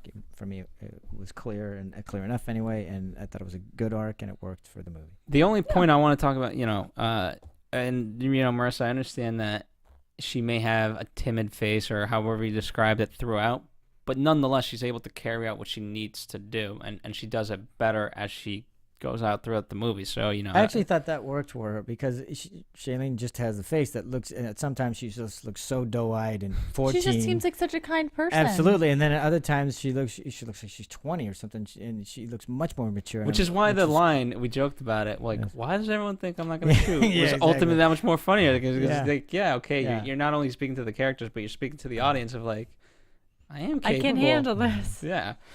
But I admit I was one of those people. I was like, she's not gonna do it. She's such a small, and I think it's the physicality of Shailene Woodley. She looks so young. She has that baby face, and then when you put her in a position where she's supposed to be that leadership role, she doesn't have the physicality to execute that. You know what, Marissa, you're a great leader, and no offense, you don't quite have the physicality either, but you know what? That just goes to prove you don't need physicality to be a leader. Real quick, funny note, I want to talk about Shailene specifically because she's got so much coming out this year. Jesus. Wow. Well, The Fault in Our Stars is coming out in about the summertime, and that's going to be a big, big movie in some sense. And actually, Caleb, the actor who plays her brother, that's her love interest in that movie, so I find that Very interesting. incestuous. Very incestuous. I mean, she's, she brought in Miles Teller to this, who I found hilarious because I know him from Project X and 21 and Over and movies like that, and Spectacular Now, of course. Is there anything else that you guys want to talk about that we haven't touched on? I want to point out, Ladies. since we're talking about Anything the you want to youngness, argue about more? I just want to point out that I think it's very funny that Shailene Woodley and Margot Robbie are like a year apart in age. Just side funny note, because they're, I think, two big And female faces of the year. what? So Shailene obviously has Divergent as well as Spectacular Now and other things. Margot Robbie would be your beautiful face from Wolf of Wall Street. Well, two completely different movies. Two completely different mirrors, but both very public eye females right now in the industry. For Only a two year very apart? They're a Here's year the- apart. If you think about it, would not also have guessed Shailene Woodley and Jennifer Lawrence, they're only a year Yeah. apart. So Yeah, but here's the they're thing. all, Wait, I would like, compare like- Jennifer to Shailene more because in Wolf of Wall Street, there's a tension on her character because of different reasons, if you know what I mean. Oh no, I'm not saying that. I'm just saying that, when you look at Hollywood and like who's getting attention in Hollywood, Right. there's typically like a group of, female faces. And right now it's been Jennifer Lawrence for a while and Sure. she's keeping strong, and I'm a Jennifer fan, so that's great. Shailene is like the new it. Like there's a bunch of people are saying like, is she the new Jennifer Lawrence, whatnot. And then Margot Robbie had a huge star rise this year as well as Lupita. And I feel like it's good to like acknowledge like who's getting the attention in Hollywood and where they all stand. And to me, it's just very funny that they can be looked at in such different ways when they are Duly noted. in essence, I mean, to the me, it same. must be funny for Shailene and Jennifer of like, oh, Shailene must be the new Jennifer. Like, okay, why What? can't I I, just be got just here. Why? A, why can't I just be Shailene? Yeah. And B, like for Jennifer's Jennifer, gone, like, what the hell? I've been here 2 years. What do you mean the new one? People like Alright. to create controversy, and like the thing is, And it's there's been so remembered- much controversy. Okay, and the speaking thing of is that, they've in had- a and they've had post-Hunger Games friendships, world, and- in a like most of this crap that is coming out about this Divergent movie is like, can we live with a Divergent in post-Hunger Games world? And they're different movies, people. They just and are. Shailene and Jennifer are supposedly friends. Yeah. Just setting But it up. I get the controversy because there's so many similarities, and young women, all that kind of stuff. They kind of look the same. All that kind. There can be But- similarities. Doesn't have to be controversy. I know. I don't know what the controversy is either. They're they I don't- they can stand. They have their own audiences. They even have a crossover audience. They can stand on their own. I don't know why there has to be this huge controversy about them. Yeah. I And it's not don't like either. Jennifer Lawrence has the time to all of a sudden do Divergent as well. And also, there would be a huge, like, I'm a Jennifer Lawrence fan. I would be like, you can't put Jennifer Lawrence No. also in Divergent. She would no, run you away. need I just- someone new. Yeah, and why would she want to do the same thing or something similar? She wants to expand her CV for crying out loud. Anyway, Can you know what? Can we actually talk about the chemistry of Theo James and Shailene Woodley? Because in the book, yes, there is a big age difference, but you could really, really tell in the movie, because in real life they are 7 years apart. And again, I have to go back to the physicality. Such a big difference in age, by the way. Huge. Yeah, Shailene looks like supposed to be a teenager. Yeah. Theo James, he's very built, very gorgeous looking, and he's the adult. And just seeing them together, I felt, maybe physically, it felt forced, because there is the big difference between them, and I couldn't feel it. I didn't mind that, because, you know what, I think he's attracted to her because, you know, she's doing things in a different way that perhaps when he came into this, he was scared. Now, you know, he's got, you know, this should be a quality when seeking out your mate, but you know what? Just they're both divergent, so hey, they can kind of see eye to eye and have good pillow talk. Yeah, and where I think it worked is that they're let's face it, how many students have some sort of lush fulfillment with their teachers? I mean, that's kind of an older man and all that kind of stuff. Whether it be older man or older woman, doesn't matter. But where are you going with this? No, I'm just saying it works. I mean, I didn't feel like it was forced because it took a while to get there, and in some ways that was a bad thing because it didn't have enough time for it to progress to the point of I love you. But you don't have the time to do that in this kind of movie. Yeah, Sarah. What? All right, we're gonna end on that. Thanks, Sarah. Just gave me a look. We asked you to comment on the chemistry between Theo and Tris. I mean, Four and Tris. I don't know. I guess I didn't comment because I'm not really sure. I think that there were moments where I definitely felt what Marissa was feeling, that it was a little forced. On top of that, I think that, I don't know, and it wasn't on the actors. I think that overall I was just getting a sense of chemistry that it was more of a guardianship than like a falling in love. Yes. Yeah, I don't think they made the case. They didn't show the falling in love. And so that's, to me, it wasn't that it was a bad relationship or that the relationship didn't have chemistry. Like, it was there, and you could feel the actors like connected to each other. That I just felt that it was more of it was an adoration or a taking care of or guidance, rather than in the book it's very much they fall for each other and they fall for who each other is and who. I mean, to me, what justifies their love is again that scene with the tattoo when he reveals everything, because it's for her finally, where she's been so guarded perhaps of this, and you know, now she can be truthful. Her mother says, you know, you don't trust anybody. And now she's found someone she can be finally truthful with, who she's liked, you know, or at least had an infatuation with all along, and who has protected for her. And, you know, he's kind of known all along that perhaps she may be a divergent. So it works for me in that way. And my thing, I understand that. And my thing with the actual meaning of divergence, I don't feel like they kind of built it up, but the book explains it a bit better. But in the movie, they explain that it's a really rare thing. You never see it. But then yet we see like 5 different divergents, and I'm like, how rare is it? If we keep seeing, okay, so we see Four and Tris, they're both divergents. In the book, we find out that Tris's mother was also divergent. And in the movie, we get that the tattoo artist's brother. The tattoo's brother was divergent. And then when they were doing the last simulation, when they're all zombie drones, that we get that the random 1 or 2 guys that were, or 3 people that were divergent. So we saw divergence all over the place, even though they established the fact that it's very rare. The problem is rare is... You know, rare means different things to different people. Like, well, they could have been just telling everybody it's rare because they don't want anybody to know about it, which is interesting. And it could prove to have its own society. Great, absolutely, and that makes for a much more layered thing. Or it could be that there are many out there that are in hiding, so we don't know. But either way, I think they missed the boat on that, because I think they did a poor job of telling me what the hell divergent. First of all, what exactly is it? You have facets of all of them. What, you know, they didn't really.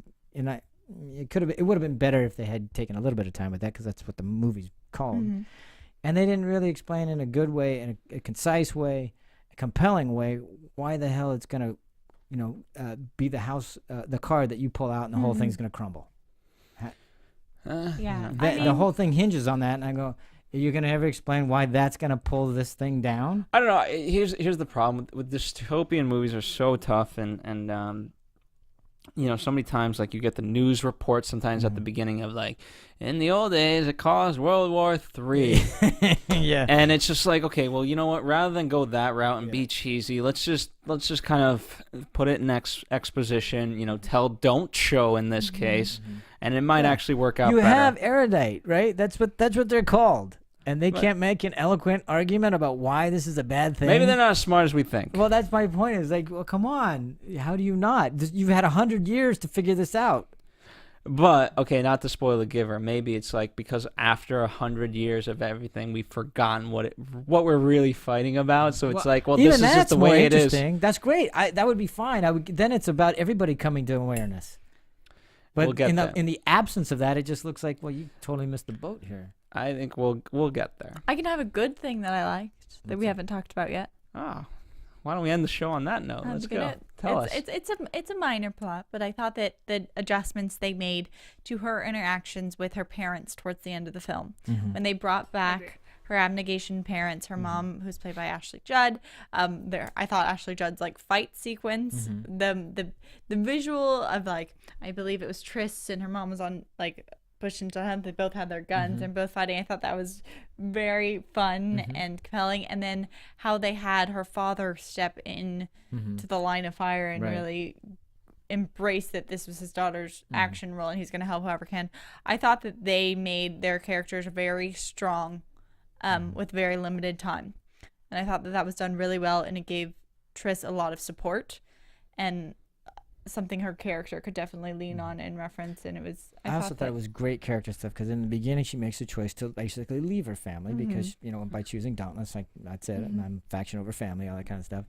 And by the end she's trying to save them, and in the act of saving them she loses them, which I think was great character stuff. And I think that they had very limited amount of time on the screen, and I think that they did it. They felt very lived on the actions of her parents. Great, it was I thought that was done really well. The last part I want to talk about is the music. Simply because we kind of talk about it sometimes. The music, it's just kind of. And Summit has a background of putting in very popular soundtracks. Yeah, there's some popular songs. Marissa, feel free to pull up any one of them. Check out here. You guys go ahead. I mean, here's the thing. It felt very CW, but that's not a bad thing. Especially with it being the audience you're going for. So I didn't mind it. CW. I mean, you mean country western? What do you mean? No, CW? the network. No, CW, the network on TV. Okay, that's the music. CW TV. Well, no, I know, but you said music and CW. And when the movie's they're going for a country western audience. What is he talking? Well, hey, the country audience is big. Marissa's a country fan. No, but obviously it had those moments and things like that. For me, was I the biggest fan of him? Not necessarily, but it didn't. I understood it and I could look past it, and I didn't mind it. This is one of the trends in this genre of movie that I do really enjoy, is that they really bring in, not popular music, but like indie songs of bands, and they create these soundtracks that you can listen to, and they're good on their own, and they're not scores. They're plot-driven soundtracks, and I think that they are fun to listen to and fun to buy, and I think that it's something that the audience really enjoys, and I've enjoyed it throughout. They started this, actually, I think it started with like the Twilight series having a very, very popular soundtrack. It sold very well, and then Hunger Games amplified that. They would bring in very popular bands, and I think that Divergent is leading towards that, is also going in that trend, and I think that's good for merchandising, because this isn't a film where you're going to make action figures or whatnot, and you probably could, but it's something that music can keep you connected to it. On top of that, so I think it's a lot to do with money, and I think it's fun. For the score, I thought that, especially with the one I noticed most was their Dauntless soundtrack in the beginning, when they were switching between her kind of initiation. You got the very fast-paced, the loud, almost rock-type music whenever they appeared on the screen. And it did just notify the audience that there was a change coming. Give them a signature. It did. It gave them that momentum around them until she had finally kind of acclimated into their scenario, and then that kind of lifted off, and we got more of the indie music in the background. Also, before I know we sign off, we should also talk about money. Money. How much do you owe me again? Money. Okay, so let me just pull. Do you want me to give you some? Yes. Sure. Things? Yeah, So box office, according to IMDb, budget for this was $85 million. That's a lot of estimated. Quite a bit. Opening weekend, though, in the U.S., so for the weekend of March 21st, was $54,607,747. And it's grossed supposedly about $68 million. So it's obviously huge success. Number one at the box office opening weekend. It's doing very well. I think that's pretty expected because it does do a cookie cutter mold and does stand alone, and at least the director went with a vision and stuck to it. And it's a fun action filled movie. And it should be noted again, I'm mad at the critics. We got a lot of flack almost kind of for doing this podcast, which is weird. What? We got flack from fans because we were gonna do Divergent. They got mad at us.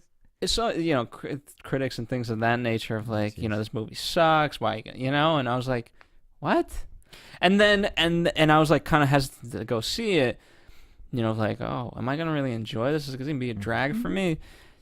But then I got into it, and I was like, they're kind of wrong. And then, you could speak to maybe about the audience reception, but it seems to be overall good for the audience. Critic reception, not so much, but audience, much more. Yeah. I mean, I think that, like, this is where I said I was going to step on my own, my own words or whatnot. It's because, like, wow, it wasn't what I pictured. Because my imagination had created one world. The world that they brought me into, I did like. It was different. And it's different. But as a film, it was made well. I thought it was shot well. I thought that it was an action flick that had build up and had interesting moments and comedic twists and characters and whatnot and all that. I thought was done really well. I don't particularly see the critics' negative reactions as like I'm not as aligned with them. For me, it would be more of a fan place in me that's like, aw, I wish it was a little more like this, what had gone in my mind. But I mean, I didn't create the movie, so you got and I thought that they did a nice job. That's good. Marissa, any last thoughts? Well, overall, as a movie, I thought it was very solid, very well done. The acting, for the most part, was pretty good. The storyline, obviously based off of the book, I thought it was interesting enough to keep the audience going and keep us entertained. Overall, it was a good movie, solid. The cinematography was great and all that. And overall, I did enjoy it. Like, I'm definitely going to watch this again. I'll give it that. Yeah. Like, you have to when we do the second one. You might want to catch up. I do feel like, even though, because when I was watching it, I was like, wow, this is a really long movie. But it was good pacing to go throughout. John, are you part of the teen female audience? I am the demographic that they're going for. I think for the genre movie it delivers. I can't speak to obviously. I think for anybody who likes this genre, this is a good movie. If you're a fan of the book, if you go expecting the book, you may be a little disappointed here and there. But if you go just to ride and watch the movie, I think you'll enjoy yourself. All right. Well, on that note, we'd like to thank everyone for tuning in yet again to another Anatomy of a Movie dissection. Dimitri Panos obviously didn't join us for this one, but he will be back. Right now, he's at CinemaCon doing movie-type things. maybe he'll see Shailene. Maybe. Because she's there. Maybe. We've got a lot of movies this year coming up. We've got so many. I just found out what Interstellar by Christopher Nolan. That took me by surprise. We got that coming out. We'll be doing Noah just up, right around the corner. Exodus is coming up. Speaking of Christian morals and values. Also Noah. We're gonna do We'll do The Last Hobbit at the end. Turtles. We'll do the Ninja Turtles. We've got a lot to look forward to just this year alone. I was doing the calendar. We're doing the Winter Soldier. Yes. Okay. Yes, we are. We got. I was doing the calendar, and there's a lot of movies. I'm like, oh, why can't we do this now? Why can't we do this now? Let's do it now. So we love watching movies. We hope you love watching movies and listening to us talk about the movies. And as an added bonus, feel free to talk back with us via Twitter at Movie Anatomy, via iTunes, YouTube, our website, whatever it may be. Let us know your opinions. We love hearing them. Don't be shy. We're all divergent in our own ways. Anything else? I'm good.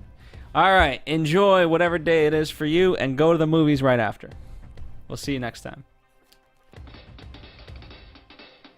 From producers Maria Menounos, Kevin Undergaro, Phil Svitek, and the rest of the Anatomy of a Movie staff, we would like to thank you for listening and subscribing to the show.